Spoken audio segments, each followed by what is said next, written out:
अभी 14 नवंबर को दिवाली थी। कुछ लोगों ने पटाखे फोड़े, कुछ लोगों ने नहीं फोड़े। जिनने फोड़े हमने अपने फोड़ फाड़ के ख़त्म कर लिए। लेकिन आसमान में एक आतिशबाजी अभी भी चल रही है। इसके पीछे कोई आदमी नहीं है, कोई संस्था नहीं है। इसकी वजह है टूटते हुए तारे। एक नहीं, बहुत सारे। हर साल नवंबर के महीने में ऐसा देखने को मिलता है। इसे लियोनिड मीटियोर शावर कहते हैं।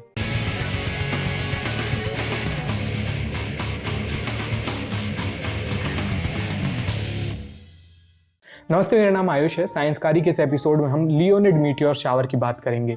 आसमान में टूटते हुए तारों की बौछार, जिसे हम आम भाषा में है ना टूटता हुआ तारा कहते हैं। असलियत में तब कोई तारा नहीं टूट रहा होता, उसका सितारे से दूर दूर तक कोई लेना देना नहीं होता है। वो दरअसल एक मीटियोर होता है। मीटियोर यानी उल्कापिंड, अंतरिक्ष में मौजूद छोटी छोटी चट्टानें। जब ये उल्कापिंड बहुत तेज स्पीड से पृथ्वी के वायुमंडल में एंट्री मारते हैं तो घर्षण होता है। इनकी स्पीड और वायुमंडल का घर्षण इतना भयंकर होता है कि ये जल उठते हैं। जब ऐसा होता है तो लोगों को लगता है कि कोई तारा टूट रहा है, और कुछ भोले लोग अपनी आंखें बंद करके विश मांगने लगते हैं। ज़्यादातर मीटियोर वायुमंडल में ही जलकर भस्म हो जाते हैं। कुछ हिस्से जो मीटियोराइट कहलाते हैं वो पृथ्वी तक पहुंचते हैं। अभी बहुत सारे मीटियोर आसमान में दिख रहे हैं। ऐसी घटना को मीटियोर शावर कहते हैं।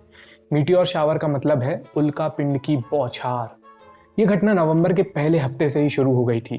मंगलवार और बुधवार को यानी 17 और 18 नवंबर को ये अपने चरम पर पहुंची, पीक पॉइंट पर।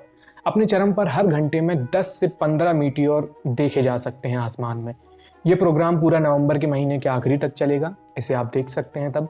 साल 2020 में ये मीटियोर शावर 6 नवंबर से 30 नवंबर तक हरकत में रहेंगे।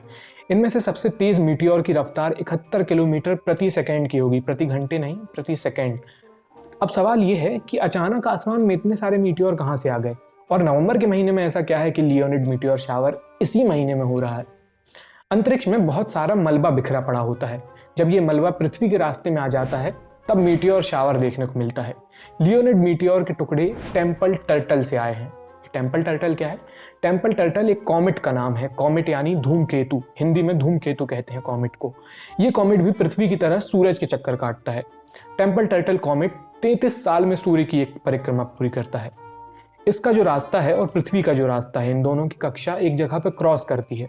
होता यह है कि ये कॉमेट है ना, अपने रास्ते में कचरा फैलाता जाता है। कचरा यानी इसका जो मलबा है, पत्थर के छोटे छोटे टुकड़े। तो पृथ्वी के रास्ते में भी ये टुकड़े आ जाते हैं। हर साल पृथ्वी नवंबर के महीने में इसी मलबे वाले इलाके से होकर गुजरती है जो इस कॉमेट ने वहां पर छोड़ दिया है। इस दौरान ये टुकड़े पृथ्वी में घुसे चले आते हैं। जब इस मलबे के टुकड़े हमारे वायुमंडल में दाखिल होते हैं तो वो जल उठते हैं। इसलिए हर साल नवंबर में ये मीटियोर शावर दिखाई देता है।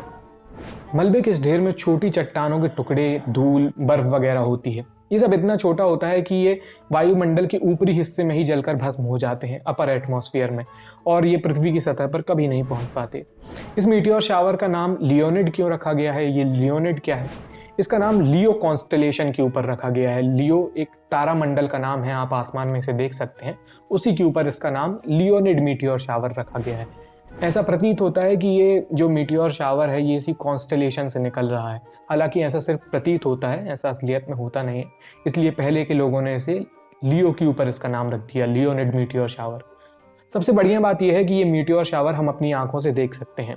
इसे देखने के लिए किसी दूरबीन की, किसी टेलीस्कोप वगैरह की ज़रूरत नहीं है। अपनी आंखों से ही इसे देखा जा सकता है। ये उत्तरी गोलार्ध के ज़्यादातर हिस्सों से दिखाई देगा। भारत चूंकि उत्तरी गोलार्ध में ही है, इसलिए इसे पूरे भारत में कहीं से भी देखा जा सकता है। लेकिन ढंग से दर्शन करने के लिए कुछ शर्तें हैं, स्टार लगा के। मीटियोर शावर ज़्यादा अच्छे से तब दिखाई देते हैं जब आसमान में बादल ना हो, आसमान साफ हो, आपके इलाके में प्रदूषण कम हो और चांद की रोशनी बहुत अधिक ना हो। अभी बहुत बढ़िया मौका है। क्या है कि कुछ ही दिन पहले अमावस्या थी, दिवाली के दिन अमावस्या होती है, मतलब दिवाली की रात में। तो इस हफ्ते क्या है कि चांद का केवल 5% से ही कम हिस्सा चमक रहा है। इसलिए रात में मीटियोर शावर दिखने के चांस ज़्यादा हैं। शहरी इलाकों से देखने में एक दिक्कत आ सकती है।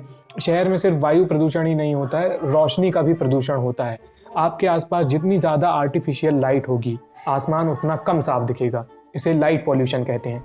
अगर आप शहर के रोशनी भले इलाके से दूर जाकर किसी ऊंचाई वाली जगह पर जाकर देखेंगे तो मामला थोड़ा क्लियर दिखाई देगा। आप पूछेंगे आसमान में कब देखना है भाई, कहाँ देखना है? ऐसा कोई फिक्स मुहूर्त वगैरह नहीं है, कोई फिक्स लोकेशन नहीं है। लेकिन वही जो शहर से दूर वाला बताया मैंने, 17-18 नवंबर को ये अपने चरम पर होगा। तो इसे तब देखने में ज़्यादा चांस है, लेकिन पूरे नवंबर के महीने में भी इसे देखा जा सकता है। इसे देखने के लिए रात में 12 बजे के बाद और सुबह होने के पहले का जो समय होता है, यानी मिडनाइट से डॉन के पहले का समय, तब देखने के चांस ज़्यादा रहते हैं। इसे देखने के लिए आपको आसमान में लियो तारामंडल खोजने की ज़रूरत नहीं है कि याद रखें कि अच्छा वो लियो कॉन्स्टेलेशन कहाँ होता है। ऐसा कोई ज़रूरी नहीं, पूरे आसमान में से कहीं भी देखा जा सकता है। और ये साल का इकलौता मीटियोर शावर भी नहीं है, साल भर में कई मीटियोर की बौछारें होती रहती हैं। दिसंबर के महीने में जेमिनिड और उर्सिड मीटियोर शावर दिखाई देगा। ये वीडियो आपको कैसा लगा हमें कमेंट करके बताइए, और अगर आपको वो मीटियोर शावर दिखाई देता है तब भी यहाँ पर आकर कमेंट करके बताइएगा। बाकी इसे देखने के लिए बहुत बहुत शुक्रिया।